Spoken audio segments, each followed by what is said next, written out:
Se meu destino é ficar sozinho, caminharei com prazer.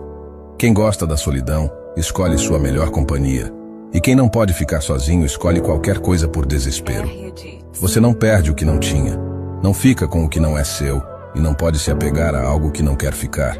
Nunca provoque alguém que parece humilde, pois por trás dessa máscara pode haver uma pessoa cheia de raiva. Aprendi da maneira mais difícil que ser muito gentil não faz de você uma pessoa amada, mas sim usada.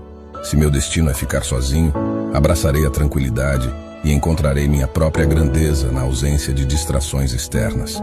Se este é meu destino, caminharei corajosamente pelos caminhos desconhecidos, confiando que cada passo me aproxima da realização interior.